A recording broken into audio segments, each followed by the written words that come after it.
دنیا کے اندر جتنی چیزیں بھی تخلیق کی جاتی ہیں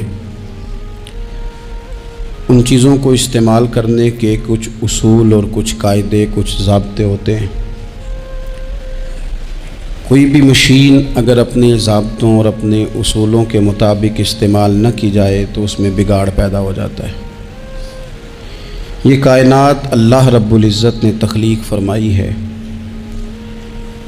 اس کائنات کو بھی اگر اللہ اور اس کے رسول صلی اللہ تعالیٰ علیہ وسلم کے دیے ہوئے اصولوں کے مطابق چلایا جائے گا تو بگاڑ پیدا نہیں ہوگا۔ جب لوگ دھرتی رب کی ہو، زمین اللہ کی ہو، بندے اللہ کے ہوں، لیکن نظام اللہ رسول کا رائج نہ کیا جائے اور اپنی مرضی کے مطابق چیزوں کو لیا جائے تو پھر بڑی کوشش کے باوجود بھی معیشت، معاشرت، سکون، امن، عدل یہ چیزیں قائم نہیں ہوتی۔ اسلام کو جب ہم کامل، مکمل اور اکمل دین کہتے ہیں تو ہمارے دین نے ہمیں مسجد چلانے کا طریقہ بھی بتایا ہے اور ملک چلانے کا طریقہ بھی بتایا ہے۔ جس طرح کتاب و سنت کا نظام مسجد میں، مدرسے میں رائج کرنے کا کہا گیا ہے، اسی طرح کتاب و سنت کے نظام کو دنیا میں رائج کرنے کا کہا گیا۔ اللہ تبارک و تعالیٰ کی اس زمین کو، نظام حکومت کو، نظام عدل کو، نظام پارلیمنٹ کو جب شریعت اسلامیہ کے وضع کردہ اصولوں کے مطابق چلایا جائے گا تو امیر، تاجر، دولت مند، بیوروکریٹس یہ سب بھی سکون محسوس کریں گے، بہت سارے اعتماد کے ساتھ تجارت کر سکیں گے، وفاداری کے ساتھ اپنا وقت گزار سکیں گے۔ غریب آدمی کو آسائشیں اور سہولیات اس کے دروازے پر ملیں گی۔ اللہ تبارک و تعالیٰ نے بہت سارے اپنے نیک بندوں کو اقتدار دیا۔ رب کریم نے حضرت داؤد علیہ السلام کو ملکوں کا بادشاہ بنایا، حضرت سلیمان علیہ السلام کو اللہ تعالیٰ نے اقتدار دیا، اللہ تعالیٰ نے حضرت یوسف علیہ السلام کو اقتدار عطا فرمایا، اور پھر قربان جائیں اللہ تعالیٰ نے میرے نبی کریم علیہ السلام کو اقتدار عطا فرمایا۔ حضور سید عالم صلی اللہ تعالیٰ علیہ وسلم نے بحیثیت ایک سربراہ مملکت کے وہ سارے کام اپنے سامنے حضور نے کیے۔ نبی پاک علیہ السلام رحمت للعالمین ہیں، کسی شخص کی ذرا سی تکلیف حضور کو سونے نہیں دیتی، لیکن حضور نے اپنے سامنے نفاذ کرایا۔ اگر کسی کو کوڑے لگنے کی ضرورت تھی تو فرمایا اس کو لے جاؤ، وہاں باندھو، کوڑے مارو۔ اگر کسی شخص پر چوری کی، زنا کی کوئی حد جاری کرنی تھی تو حضور نے اپنے سامنے وہ جاری کروائی۔ نفاذ عملی قانون کا اپنی نگاہوں کے سامنے کروایا۔ ایک سربراہ مملکت کس طرح سے وقت گزارتا ہے اور اسے کس طرح سے چیزوں کو لینا ہے، یہ ساری چیزیں اللہ کے محبوب علیہ السلام نے ہمیں کر کے، بتا کے، سکھا کے ہمارے لیے دستور چھوڑا۔ ہم نے آہستہ آہستہ آہستہ آہستہ یہ کیا کہ جس طرح عیسائیوں کے پوپ، انہوں نے مذہب کی تشریح یہ کی کہ غاروں میں رہنا ہے، دنیا سے کٹ کے رہنا ہے، یا پنڈتوں اور جوگیوں نے جو مزاج دیا تھا وہ ماحول ہم نے طاری کیا۔ اسلام کو ہم نے جز وقتی بنایا، کل وقتی نہیں بنایا۔ مسجد میں آ گئے تو وضو کر لیا، ٹوپی پہن لی، نظر جھکا لی، تسبیح پکڑ لی، کہا میں مسجد میں ہوں، میں جھوٹ نہیں بول رہا، میں مسجد میں ہوں، میں غلط بات نہیں کر رہا، میں مسجد میں ہوں، میں بددیانتی نہیں کر رہا۔ او خدا کے بندے، جو رب جس طرح مسجد میں دیکھتا ہے مسجد کے باہر بھی اسی طرح ہی دیکھتا ہے۔ اسے نہ اونگ آتی ہے نہ نیند آتی ہے۔ تمہیں ہمہ پہلو نیک ہونے کا کہا گیا۔ اسلام نے اپنے ماننے والوں کو جو جذبات دیے، میں آپ کو بڑی ذمہ داری سے کہتا ہوں، حساس ہو کے بات کرتا ہوں کہ مساجد میں، مدارس میں جب کوئی سیاسی بات کی جاتی ہے تو واقعی بعض لوگوں کو ٹھیک نہیں لگتا، چونکہ کیوں ٹھیک نہیں لگتا؟ وہ اس لیے ٹھیک نہیں لگتا کہ وہ کہتے ہیں یار تھک گئے ہیں سارا دن تبصرے سن کے، وہاں بھی سیاسی باتیں، یہاں بھی یہاں بھی یہاں بھی، یہاں سے ہمیں کوئی خاص روحانی بات سننے کو ملے جو ہمارے دل کے سکون کا باعث بنے، کوئی خاص تازگی والی بات سننے کو ملے۔ لیکن میں آپ کو یہ بھی بڑے احساس کے ساتھ بات عرض کرتا ہوں، یہ جذبہ غلط نہیں ہے۔ کچھ لوگوں کا یہ جذبہ تنقید کا ہوتا ہے، اس کی بات نہیں کرتا، لیکن کچھ کہتے ہیں نہیں ہم تو روحانی تازگی کے لیے، ان کی بات بھی ٹھیک ہے۔ لیکن میں آپ سے عرض کروں، میرے رسول پاک علیہ السلام نے اور حضور کے چاروں خلفاء نے سیاست کی جتنی تدبیریں کی ہیں وہ مسجد شریف میں بیٹھ کے کی ہیں، کیونکہ یہ جذبہ پاکیزہ تھا، خلوص والا تھا، خدمت والا تھا، اشاعت تبلیغ والا تھا، دین کو آگے پھیلانے والا تھا۔ تو یہ پاک جگہ پر بیٹھ کے بات ہوئی، اسے پلید، ناپاک اور چونکہ غلط اب کیا گیا ہے تو اب بعض چیزیں بوجھ بنتی ہیں۔ قرآن مجید کی جو آیت کریمہ میں نے تلاوت کی ہے نا، میں آپ سے عرض کروں، معیشت سے زیادہ، معاشرت سے زیادہ، ایٹمی طاقت سے زیادہ ضرورت نیک لوگوں کی ہوتی ہے۔ یاد رکھنا، بہترین قسم کا اسلحہ موجود ہو لیکن چلانے کا فن نہ آتا ہو تو بندہ دشمن کا کچھ بھی نہیں بگاڑ سکتا۔ انسان کے پاس بہترین گاڑی موجود ہو لیکن اسے چلانی نہ آتی ہو تو اس کے لیے سفر کبھی بھی مکمل نہیں ہوتا۔ ہمارے پاس سارا کچھ ہے، دیانتدار لوگوں کی کمی ہے۔ لوگ کہتے ہیں معیشت کا کچھ کرو، معاشرت کا کچھ کرو، تو یہ قرآن دیکھیں اللہ کا کیا فرماتا ہے۔ رب کا قرآن کہتا ہے الذین ان مکناہم فی الارض، کچھ لوگ وہ ہیں کہ اگر اللہ انہیں زمین میں اقتدار عطا کرے وہ کیا کریں گے؟ اقاموا الصلاۃ وآتوا الزکوٰۃ، وہ نماز قائم کریں گے، زکوٰۃ ادا کریں گے، وامروا بالمعروف، وہ نیکی کا حکم دیں گے، ونہوا عن المنکر، وہ بری باتوں سے منع کریں گے، وللہ عاقبۃ الامور، اور ہر کام کو اللہ ہی کی طرف لوٹ جانا ہے، سب کاموں کا انجام اللہ کی طرف ہونا ہے۔ ان لوگوں کو رب اگر اقتدار دے، ضرورت بندوں کی زیادہ ہے کہ بندے دیانتدار ملے۔ یہ وہ لوگ نہیں ہوتے کہ انہیں مال مل جائے تو یہ عیاش ہو جاتے ہیں، بلکہ انہیں مال کے خزانوں کی کنجیاں ملیں تو یہ رب کی غریب مخلوق کے لیے دروازے کھول دیتے ہیں۔ یہ نمازوں کا خیال کرتے ہیں، یہ دین کا ابلاغ کرتے ہیں۔ بیٹھے تھے حضور کے صحابہ حضرت عمر کے گرد، دوست یار پرانے باتیں ہو رہی تھیں، تو حضرت عمر کہنے لگے دور خلافت چل رہا ہے جناب عمر کا، میں کہہ چکا ہوں کہ ہمیں ضرورت متقی پرہیزگار لوگوں کی ٹیم کی ہے، ان لوگوں کی ضرورت ہے جن کے دل میں درد ہو، جو تقوی والے ہوں، جو مخلوق خدا کے بارے میں گنجائش رکھتے ہوں۔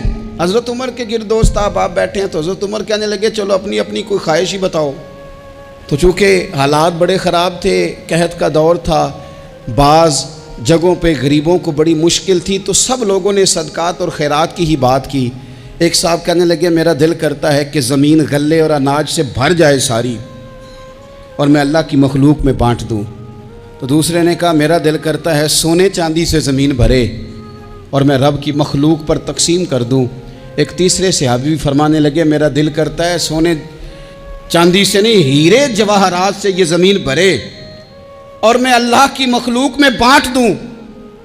سب اللہ کی مخلوق پر کرم کرنے کی، رحم کرنے کی، تقسیم کرنے کی بات کر رہے تھے۔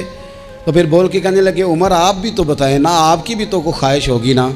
حضرت عمر دیر تک خاموش رہے، پھر ٹھنڈی آہ بھری، فرمانے لگے میرا دل کرتا ہے یہ زمین حضرت معاذ بن جبل جیسے لوگوں سے بھر جائے، میرا دل کرتا ہے یہ زمین حضرت حذیفہ بن یمان جیسے لوگوں سے بھر جائے، میرا دل کرتا ہے یہ زمین حضرت ابو عبیدہ بن جراح جیسے لوگوں سے بھر جائے، یہ زمین ان لوگوں سے بھر جائے اور میں پھر ان سب لوگوں کو ساتھ ملا کے زمین پہ رب کی اطاعت کا چلن عام کر دوں، لوگوں کو رب رسول کا فرما بردار بنا دیا جائے، خیر والے لوگوں سے زمین بھرے۔ میری خواہش یہ ہے جب خیر والے لوگوں سے زمین بھر جاتی ہے پھر معیشت بھی ٹھیک ہو جاتی ہے، معاشرت بھی ٹھیک ہو جاتی ہے، دفاعی محاذ پر بھی لوگ کامیاب ہو جاتے ہیں، تعلیم اور صحت کے شعبوں میں بھی مضبوطی آتی ہے۔ شرط یہ ہے تم نے پوچھی ہے امامت کی حقیقت مجھ سے، خدا تجھے میری طرح صاحب اسرار کرے، ہے وہی تیرے زمانے کا امام برحق، جو تجھے حاضر و موجود سے بیزار کرے اور موت کی شکل میں دکھلا کے تجھے رخ یار زندگی تیرے لیے اور بھی دشوار کرے۔ وہ لوگ جو مضبوطی لائیں معاشرے میں، جن کا علم، بردباری، تقوی، یہ چیزیں مضبوطی، ہمارے ہاں کوئی منصوبہ بندی نہیں۔ جن بیچاروں کے کشکول کل پھیلے تھے ان کے آج بھی پھیلے ہیں۔ کسی بھی اشارے پر 2 منٹ کے لیے بریک لگتی ہے تو 4 بھکاری آپ کی گاڑی کا شیشہ بجاتے ہیں۔ اب بعض اشاروں پر، ٹول پلازوں پر لکھ کے لگا دیا گیا ہے یہ پیشہ ور بھکاری ہیں، ان کو خیرات نہ دیں۔ لیکن میرا سوال یہ ہے کہ ان سارے بھکاریوں کو ایک جگہ پہ کھڑا کر کے پوچھنا کس نے ہے کہ تم بھیک کیوں مانگ رہے ہو؟ ان کے گھروں تک ان کے ساتھ کس نے جانا ہے؟ کون آدمی ہے جو جا کے ان سے کہے گا کہ جناب تم کیوں خیرات کے لیے کھڑے ہو، تمہاری مجبوری کیا ہے؟ کہ ریاست کی، حکومت کی، تاجر کی، مالدار کی، تگڑے آدمی کی یہ ڈیوٹی نہیں؟ ان تک رسائی کس نے حاصل کرنی ہے؟ وہ بیوہ جو پچھلے سال دروازے پہ زکوٰۃ لینے آئی تھی وہ اس سال بھی آئی ہے، وہ خاتون جسے پچھلے سال آٹے کا تھیلا دیا تھا وہ اس سال بھی آئی ہے، وہ خاتون جو پچھلے سال 4 بچوں کو ساتھ لے کر کے چھوٹوں کو آئی تھی وہ آج بھی اسی طرح کشکول طلب دراز کیے ہوئے ہے۔ اور حضرت عمر کیا فرماتے ہیں؟ سیدنا فاروق اعظم رضی اللہ تعالیٰ عنہ ارشاد فرماتے ہیں، اس کو امام بہقی نے اور امام سیوطی نے نقل کیا ہے، حضرت عمر فرمایا کرتے تھے کہ اگر میں زندہ رہا تو عراق والوں میں تمہاری بیواؤں کے لیے ضرورت کا اتنا سامان کر جاؤں گا کہ بی بی جب تک زندہ رہے گی کسی کی محتاج نہیں ہوگی۔ اس کے لیے اس طرح کے اسباب پیدا کر دیے جائیں گے کہ اسے حاجت نہیں ہوگی، اس کے لیے مستقل بنیادوں پر اس کے اخراجات دیکھ کر اس کے لیے اہتمام کر دیا جائے، اسے دوبارہ کشکول طلب دراز کرنے کی ضرورت نہیں پڑے گی۔ ایک صحابی تھے حضرت جناب سیدنا خفاف بن ایما غفاری رضی اللہ تعالیٰ، انہوں نے بڑا کردار ادا کیا تھا میدان احد میں، انہوں نے اور ان کے صاحبزادے نے۔ تو ان کی بیٹی ایک دن حضرت عمر کے پاس آئی، اب وہ بیٹی بیاہ کے جا چکی تھی، اس کی شادی ہو گئی تھی۔ حضرت خفاف بن ایما رضی اللہ تعالیٰ عنہ کی صاحبزادی اپنے سسرال چلی گئی تھی، وہاں اس کا خامد انتقال کر گیا، وہ خاتون واپس آ گئی، وہ حضرت عمر سے ملی، بیوہ عورت۔ اس بیوہ خاتون نے آ کے یہاں تو میرے بھائی وہ فوجی بیچارے جن کی بیویاں، جن کو ایک تقریب میں تو خوب ایوارڈ دینے کے لیے بلایا جاتا ہے، میں نے یتیمی کا وقت گزارا ہے، مجھے پتہ ہے کہ 2-4 مہینے لوگ آ کے کہتے ہیں کوئی حکم ہو جاتے 10 آجے، پھر جب 1 سال گزر جاتا ہے تو پھر لوگ کہتے ہیں 4 بھرا نے کام کیوں نہیں کر دے؟ تو ایسے تو نہیں نا کہ ابا ایسے ہی چلا گیا تھا، بڑا کچھ دے کے گیا ہے، کدھر ہے فلانی چیز؟ لوگوں کا نظریہ تھوڑے عرصے کے بعد اور ہو جاتا ہے۔ آپ نے بڑے بڑے شہداء کے گھروں میں ایوارڈ تو دیے، کیا کبھی آپ نے پلٹ کر دوبارہ غور کیا کہ ان کے بچے کہاں ہیں، ان کی بیوہ کس حال میں ہے؟ وہ زمانے کی تیز دھوپ اور تیز آندھی کا مقابلہ کیسے کر رہے ہیں؟ بغیر باپ کے جو انسان کو کھلے آسمان تلے وقت گزارنا پڑتا ہے وہ کتنا کو مشکل ہوتا ہے، وہ کس طرح ٹائم گزار رہے ہیں، یہ کبھی سوچا لوگوں نے؟ یہاں تو نرنگیے سیاست دوران تو دیکھیے منزل انہیں ملی ہے جو شریک سفر نہ تھے، جو نکلے ہی نہیں تھے وہ منزل تک پہنچ گئے، اور جنہوں نے جوانیاں گزار دی وہ رستے میں رہ گئے۔ حضرت خفاف بن ایما کی صاحبزادی بیوہ ہو کے آ گئی، بچے ساتھ تھے، سرے راہ جناب عمر سے ملی اور مل کے کہنے لگی حضور میں اس صحابی کی بیٹی ہوں جنہوں نے احد والے دن اپنے بیٹے کے ساتھ مل کے محاصرہ کیا تھا، بچے میرے یتیم ہو گئے ہیں، میں بیوہ ہوں۔ حضرت فاروق اعظم رضی اللہ تعالیٰ عنہ نے فہرست نہیں مانگی، خرچے کی ڈیٹیل نہیں مانگی، تم آنا فلانے سے ملنا، پرسوں 9 بجے آ جانا دفتر، یہ کوئی بات نہیں کی۔ حضرت عمر غور سے کھڑے، اس بیٹی کی بات سنی، چھم چھم سیدنا فاروق کی آنکھوں سے آنسو گرے، دوڑ کے گھر گئے، ایک اونٹ نکالا، وہاں سے مال غنیمت کا مال کے بھر کے 2 بوریاں، اور بوریوں میں کیا تھا؟ چاندی بھی تھی، نقدی پیسے بھی تھے، کچھ ضرورت کا سامان بھی تھا، غلہ بھی تھا، 2 بوریاں بھر کے اونٹ پہ رکھ کے خود لگام اس بیٹی کے ہاتھ میں تھما کے کا پتر سامان بھی تیرا ہے، اونٹ بھی تیرا ہے۔ اور یہ نہ سمجھنا یہی کچھ تجھے دیا ہے، جب یہ ختم ہوگا تو رب تیرے لیے اور بندوبست فرمائے گا۔ کیا مانا؟ کہ ڈیوٹیاں لگا دی گئی ہیں، ہمیں پتہ ہے یہ سامان کب تک ختم ہو جائے گا، پیسے کب تک ختم ہو جائیں گے، تیرے لیے میں نے نئے حکم بھی جاری کر دیے ہیں۔ ایک شخص نے کہا حضور ایک بیوہ کو آپ نے کچھ زیادہ ہی نہیں دے دیا؟ یہاں لوگ سیاسی تقسیم نہیں کرتے، تھوڑا کام والے کو دے دو، تھوڑا چوکیدار کو دے دو، تھوڑا گلی محلے میں دے دو، تھوڑا رشتہ داروں میں دے دو، سب ہمارے احسان کے نیچے رہیں گے۔ کہا ایک ہی خاتون کو آپ نے اتنا نہیں دے دیا؟ تو حضرت عمر ناراض ہو گئے، فرمانے لگے تجھے تیری مار ہوئے، میری نظروں میں آج بھی وہ جلوہ موجود ہے جب اس کا باپ اور بھائی میدان احد میں کافروں کے خلاف لڑائی کر رہے تھے، آج تک میری نظر میں موجود ہے۔ تو کہتا ہے میں نے زیادہ دے دیا؟ اولاد کسے نہیں پیاری ہوتی؟ بچوں کو دیکھ دیکھ کے بندہ کلیجہ ٹھنڈا کرتا ہے، اولاد کو دیکھ دیکھ کے آنکھوں کو سکون ہوتا ہے، انسان کی طبیعت شاش بشاش ہوتی ہے۔ حضرت عمر وظیفہ لگانے لگے تو حضور کے گھر میں خدمت کرنے والے حضرت اسامہ بن زید کا وظیفہ ڈبل لگایا اور اپنے بیٹے عبداللہ ابن عمر کا وظیفہ سنگل لگایا۔ تو حضرت اسامہ بن زید کہنے لگے ابا جی میں نے تو ہجرت بھی کی، جہاد بھی کیا، اسامہ تو ان دنوں بچے تھے۔ تو حضرت سیدنا عمر فاروق جواب میں کہنے لگے پتر اسامہ کے والد زید نے بھی حضور کے گھر میں نوکری کی، اسامہ بھی نوکری کر رہا ہے۔ حضرت عمر کی شان کیا ہے زمانہ جانتا ہے، پر پھر بھی حضرت عمر فرمانے لگے تو نے اپنے باپ کے ساتھ ہجرت کی، فرمایا ان کی خدمت زیادہ ہے حضور کے گھر میں، لہذا ان کا وظیفہ بھی زیادہ لگایا جائے گا۔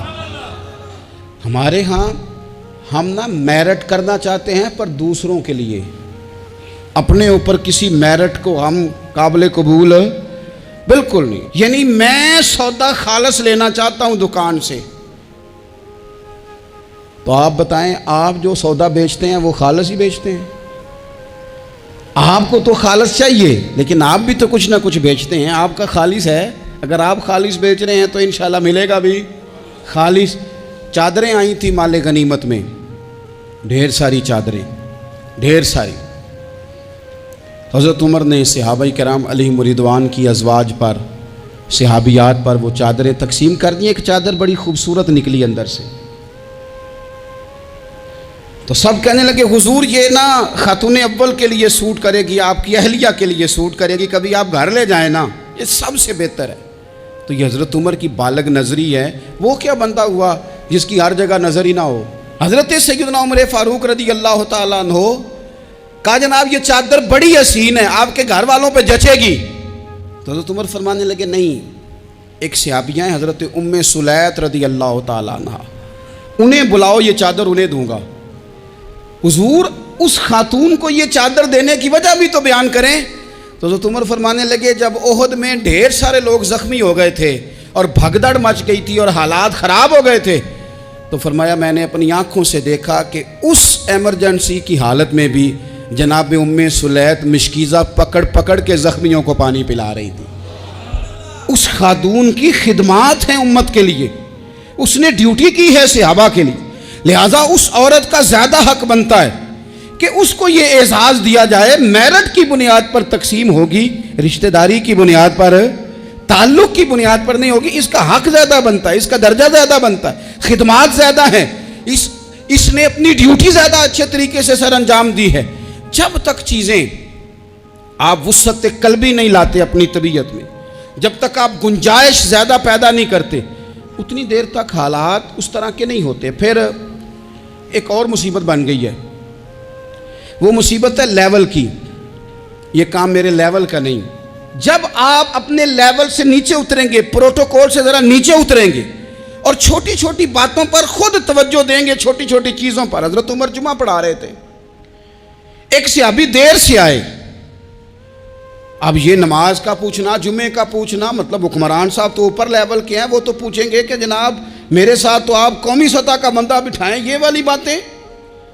لیکن چھوٹے چھوٹے سوراخ پیدا ہوتے ہیں، پھر بند ٹوٹتے ہیں، حالات بگڑتے ہیں۔ قوموں کا اخلاق چھوٹی چھوٹی جگہوں پہ پہلے بگڑتا ہے، چھوٹی چھوٹی جگہوں پہ۔ بچہ پہلے چھوٹی چوریاں کرتا ہے، خدا معاف فرمائے اگر اسے روکا نہ جائے، پھر وہ بڑی جگہوں پہ جا کے حالات خراب کرتا ہے۔ حضرت عمر فاروق ایک صحابی دیر سے جمعہ پڑھنے آئے، تو حضرت عمر نے بعد میں بلا لیا فرمایا تم اتنے سمجھدار آدمی ہو کہ اگر جمعے میں دیر سے آؤ گے تو باقی لوگوں کا کیا بنے گا؟ تو صحابی آگے سے کہنے لگے مجھے پتا تھا آپ نے پوچھنا ہے، اور میں تو کہیں کام میں مصروف تھا امیر المومنین، میں تو دوڑا آیا ہوں، میں تو غسل بھی نہیں کر سکا، وضو کر کے مسجد میں آ گیا ہوں جمعہ پڑھنے۔ تو حضرت عمر فاروق ان کی بات سن کے خوش ہوئے، فرمانے لگے رب تیرا بھلا کرے، اس طرح کرنا، آئندہ جمعہ پڑھنے آنا تو غسل کر کے آنا، میرے نبی پاک نے غسل کرنے کا ارشاد فرمایا جمعے والے دن، غسل کر کے آنا۔ ان باتوں کا بھی یعنی حکومت کے قومی معاملات اور عالمی نقطہ نظر بھی ان کے ذہن میں ہے، اور یہاں تک جو باریک چیزیں یعنی حضرت عمر فاروق گزر رہے تھے تو کسی باغ کے کونے میں کھڑے ہو کے کچھ بچے چھوٹے چھوٹے بچے وہ کھجوریں اکٹھی کر رہے تھے، تو حضرت عمر نے کہا کس کے باغ میں لگے ہوئے ہو؟ سب بچے دوڑ گئے، تو حضرت سنان بن سلمہ فرماتے میں ابھی چھوٹا تھا، میں کھڑا ہو گیا تو میں نے کہا حضور ہم نے توڑ کے نہیں کھجوریں کھائیں، گری ہوئی کھائی ہیں، اور آپ کو پتہ ہے جو رستے میں گر جائیں وہ اٹھانی ناجائز نہیں ہوتی، تو حضور یہ گری ہوئی کھجوریں کھائی ہیں۔ تو کہتے ہیں حضرت عمر فاروق بچے کی بات سن کے کہنے لگے رب تیرا بھلا کرے، تو نے صحیح بات کی طرف میری توجہ کرا دی ہے، اللہ تیرا بھلا کرے۔ اور پھر حضرت عمر رضی اللہ تعالیٰ عنہ اس چھوٹے سے بچے کے پاس کھڑے ہو گئے۔ کون؟ کس کے پاس؟ نہیں، خواب تو نہیں دیکھ رہے میں اور آپ، حکمران وقت 22 لاکھ مربع میل کا حکمران بچے کے پاس کھڑے ہو گئے، چھوٹے بچے کے پاس۔ دکان پہ غریب آدمی چڑھ آئے نا، دکاندار صاحب اللہ ماشاءاللہ ان کا مزاج خراب ہو جاتا ہے، وہ تیسری چیز کہنا وہ والی دکھاؤ تو کہتے لینیاں تے لے تو جا، اور اگر تگڑا بندہ آ جائے تو کہتے ہیں جناب آپ اس طرح کریں نشاندہی کر دے، میں انشاءاللہ خرید کے لا کے پیش کر دوں گا۔ مزاج بدل جاتا ہے، غریبوں کے پاس، چھوٹوں کے پاس، عام آدمی کے پاس آپ جائیں۔ ہمارے حکمرانوں کا غریب آدمی سے گیپ بہت زیادہ ہے، پیروں کا غریب آدمی سے گیپ بہت زیادہ ہے، بڑے علماء کا عام آدمی سے گیپ زیادہ ہے، تاجروں کا عام آدمی سے گیپ زیادہ ہے، شیشے کے بڑے بڑے محلات میں سوسائٹیوں میں بسنے والوں کا غریبوں سے گیپ زیادہ ہے۔ اس لیے امیر غریب کی تفریق بڑھ گئی ہے، حالات اور طرح کے ہو گئے، بعض غرباء امیروں سے نفرت کرنے لگ گئے۔ ہماری شادی بیاہ تقریبات افطاریاں ان میں ہم اپنے لیول کے لوگ بلاتے ہیں جن سے ہمیں کاروباری ضروریات وابستہ ہوتی ہیں، ہم نے اس طرح کا ماحول بنایا، اس کا نقصان یہ ہوا ہے کہ معاشرے میں کئی قسم کی سوچیں پنپنے لگی ہیں، وسوسے غالب آنے لگے، بعضوں کا تنگ آمد بجنگ آمد، جب غریبوں کے بچے زیادہ تنگ آتے ہیں پھر ہتھیار اٹھاتے ہیں، پھر قلم چھوڑ دیتے ہیں۔ سوچنے کی ضرورت ہے ملک میں کہ برائی جنم لیتی کہاں سے ہے، یہاں تک اتر کے حضرت عمر فاروق ان لوگوں سے پیار کرتے۔ اب وہ بچے نے بات سنا دی حضرت سنان بن سلمہ نے، تو جناب عمر فاروق سے بچے نے فٹافٹ ایک اور فرمائش بھی کر دی، کہنے لگا حضور میں نے کھجوریں زیادہ جمع کر لی ہیں، وہ میرے دوست سارے بھاگ گئے ہیں آپ کو دیکھ کے، اب میں جب جاؤں گا نا تو کھجوریں میرے حصے کی ہیں، ہوں میں غریب بچہ، ماڑے گھر سے تعلق ہے، وہ میری کھجوریں چھین لیں گے۔ حضرت عمر کے ساتھ سپاہی بھی تھے، سارا کچھ بھی تھا، حضرت عمر نے بچے کا بازو پکڑا، فرمایا چل میں تجھے تیرے گھر چھوڑ کے آتا ہوں۔ حضرت عمر اس غریب کے دروازے پہ دستک دے کے کہا تیرا پتر تھا، پکڑ کے اس لیے لایا ہوں کوئی امیر زادہ اس غریب کے بچے کو تنگ نہ کر سکے، اللہ کوئی ایک بھیجنا حضرت فاروق اعظم کا ماننے والا جو غریب کے بچے کا بازو تھامے اور اسے کہے کہ کوئی امیر زادہ اس پر ظلم نہیں کرے گا، کوئی اسے تھپڑ نہیں مارے گا، کوئی اس کے حصے کے نمبر نہیں لے گا، کوئی اس کی جگہ رشوت دے کے نوکری پہ نہیں بیٹھ جائے گا، کوئی اس کی جگہ پیسے دے کے آگے نہیں بڑھ جائے گا، کوئی آئے نا جو اشک شوئی کرے، جو آنسو پونچھے لوگوں کے، لیکن یہاں تو منزل انہیں ملی ہے جو شریک سفر نہ تھے۔ میرے عزیزو اس نہج پر دین نے ہمیں اسباق پڑھائے، اس نہج پر۔ حضرت عمر چھوٹی چیزوں کا، مسجد نبوی شریف میں آپ نے دیکھا دو لوگ اونچی آواز میں بات کر رہے ہیں، تو حضرت عمر نے فرمایا انہیں بلا کے لاؤ، بلا کے لایا، فرمایا تمہیں پتہ نہیں یہ حضور کی مسجد ہے، لا ترفعوا اصواتکم فوق صوت النبی، اے پائے نظر ہوش میں آ، یہ کوہ نبی ہے، آنکھوں سے بھی چلنا یہاں بے ادبی ہے، پتہ نہیں وہاں سارے نعرے غلط ہیں، کسی کے مرد آباد کا نعرہ ہو تو وہ بھی غلط، اور کسی کے زندہ باد کا نعرہ ہو تو وہ بھی غلط۔ وہاں ایک کی نعرہ صرف اچھا لگتا ہے، وہ کیا ہے؟ یا رسول اللہ انظر حالنا، یا حبیب اللہ اسما۔ وہاں ایک کی نعرہ اچھا لگتا ہے کہ سونے یہاں آ گئے ہیں، نظر کرم ہو جائے۔ یا رسول اللہ پہنچ گئے ہیں، روزے دے دوالے نے غلامہ دیاں ٹولیاں، او ویکھو ایک پیا سندا ہے کروڑاں دیاں بولیاں۔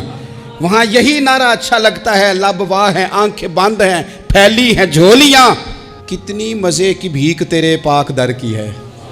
اور قربان جاؤں اپنے امام پر، اس قلم پہ واری جس سے وہ لکھا کرتے تھے، کہنے لگے کعبے کا نام تک نہ لیا طیبہ ہی کہا، پوچھا جو تھا کسی نے کہ عظیمت کدھر کی ہے، ان کے طفیل حج بھی خدا نے کرا دیے، ورنہ اصل مراد حاضری تو اس پاک در کی ہے۔ تو حضرت فاروق اعظم رضی اللہ تعالیٰ عنہ نے ان دو لوگوں کو بلایا اور بلا کر کے فرمانے لگے کہاں کے رہنے والے ہو، کہاں سے آئے ہو؟ نے کہا جی ہم طائف کے رہنے والے ہیں۔ فرمایا تمہیں پتہ نہیں یہ نبی پاک کا روزہ ہے، حضور کی مسجد ہے، یہاں آواز اونچی نہیں کرتے، تمہیں خبر نہیں؟ اور پھر حضرت عمر فرمانے لگے اگر تم مدینے کے رہنے والے ہوتے تو میں تمہیں کوڑے مارتا، میں تمہیں سزا دیتا، تمہیں پتہ نہیں کہ کس طرح کا مزاج اور ماحول ہونا چاہیے۔ تو حضرت فاروق اعظم رضی اللہ تعالیٰ عنہ کی جو خدمات ہیں، آپ تو بازاروں میں جب جاتے تھے نا تو فرماتے تھے ہمارے بازار میں صرف وہ بندہ آ کے کام کرے جو دین کا علم جانتا ہے، جسے تجارت کے اصول پتہ ہیں وہ آئے، دوسرے کو بیٹھنے نہیں دیتے تھے۔ اپنے مزاج کے لحاظ سے، اپنی طبیعت کے لحاظ سے مخلوق کے لیے دلوں میں نرمی رکھتے تھے، مزاج میں نرمی۔ ایک بات آپ نے کئی دفعہ سنی ہوگی، میرا بڑا دل کرتا ہے پھر سے اس کو دہراؤں، میں نے اسے سینکڑوں بار پڑھا ہے۔ جب طبیعت پوری بے چین ہوتی ہے اور اپنی ذمہ داریوں کا احساس کرنے کو دل کرتا ہے نا، تو پھر خیال آتا ہے کہ ہم بھی پڑھیں ذرا ان چیزوں کو، بار بار پڑھتا ہوں تاکہ احساس ذمہ داری پیدا ہو۔ آپ کے غلام اسلم فرماتے ہیں رات کو میں اور جناب عمر نکلے تھے تو ایک مکان میں ہم نے دیکھا کہ ایک عورت نے نا، اس کے بچے بار بار شور کر رہے ہیں اور وہ کچھ پکا رہی ہے، آواز آ رہی ہے۔ تو حضرت عمر نے دروازے پہ دستک دی، کون ہے دروازے پہ؟ کہا میں ایک غلام ہوں۔ حضرت عمر کہتے ہیں غلام ہوں، بہن کیا مسئلہ ہے، بچے کیوں رو رہے ہیں؟ تو بی بی کہنے لگی تمہیں کیوں بتاؤں، جاؤ نا اپنا کام کرو۔ حضرت عمر نے اصرار کیا تو تلخ لہجے میں، جس سے غصہ نہیں کر جاتے حکمران، councillor, chairman, M P M N A ناراض نہیں ہو جاتے، اس تلخ لہجے میں بی بی کہنے لگی دعا کرو اللہ میرے اور عمر کے درمیان قیامت میں فیصلہ کرے۔ کیسا حکمران ہے کہ اس کی حکومت میں میرے بچے بھوکے سوتے ہیں، یہ میں نے پانی میں روڑے ڈال کے چڑھائے ہیں، لیکن یہ پیٹ کی بھوک یہ بڑی ڈڈی ہوتی ہے، یہ نیند بھی نہیں آنے دیتی۔ خیال تھا رو دو کے سو جائیں گے پر سو بھی نہیں رہے۔ حضرت فاروق اعظم دوڑے گئے، گھر سے سامان، اناج، غلہ کندھے پہ رکھا۔ خادم کہتے ہیں میں نے کہا کہ مجھے دے دیں، فرمانے لگے چل تو وعدہ کرنا قیامت میں بھی میرے بوجھ اٹھائے گا۔ کہ حضور نہیں، وہ تو میرے بس کی بات نہیں۔ فرمایا پھر مجھے کرنے دے۔ دوڑے آئے، اس خاتون کے دروازے پر لا کے وہ چیزیں رکھیں، کہا بہن اگر تو پردہ کر لے تو یہ غلام نہ آج کھانا پکا دے تیرے بچوں۔ پھر وہ گھی چڑھا کے، چینی ڈال کے، کچھ سامان پکتا تھا وہ کھانا پکایا۔ غلام کہتے ہیں جب پھونکے مارتے تھے تو داڑھی سے دھواں نکلتا تھا، آگ جلاتے تھے دھواں نکلتا، پھر کھانا پکایا، پھر ان بچوں کو کھلایا۔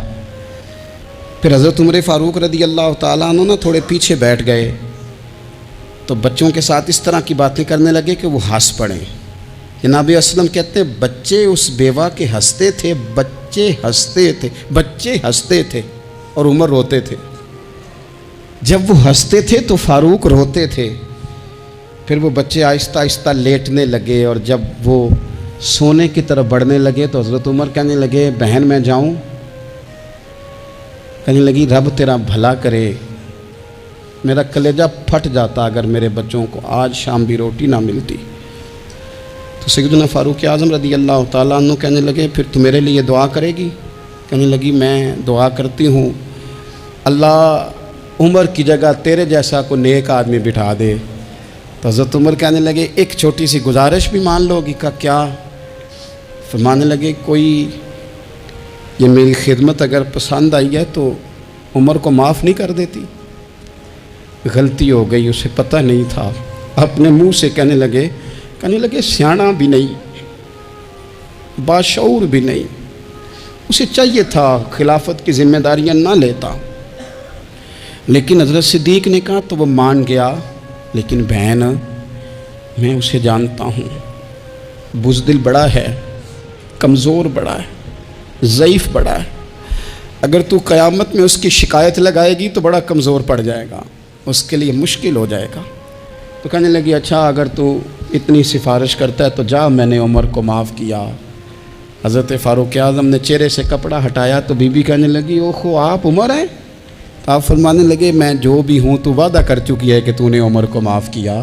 پھر باہر نکلے اور اپنے خادم جناب اسلم سے کہنے لگے 2 بندے اور بلا اور انہیں گواہ بنا کہ میں نے اس غریب کے روتے بچے ہنسائے ہیں، تو جا کے ان کو بتا میں نے وہ ہنسائے ہیں، اس کے بھوکے بچوں کو میں نے روٹی کھلائی ہے، اور تو گواہ ہو جا کہ اس بی بی نے خود کہا ہے بغیر جبر کے، میری گزارش پہ کہا ہے کہ میں نے عمر کو معاف کی۔ کیوں نہ ہم بھی اپنی اپنی ذمہ داریوں کا احساس کر لیں، کیوں نہ ہم بھی جہاں جہاں ہماری ڈیوٹی ہے ہم بھی وہاں غور کر لیں، کہیں ایسا تو نہیں کہ ہم بھی کمزور پڑ گئے ہیں، ذمہ داری تو لے لی ہے پر اب ہم ادا نہیں کر پا رہے، ورنہ وہاں سے معافی لے لیں۔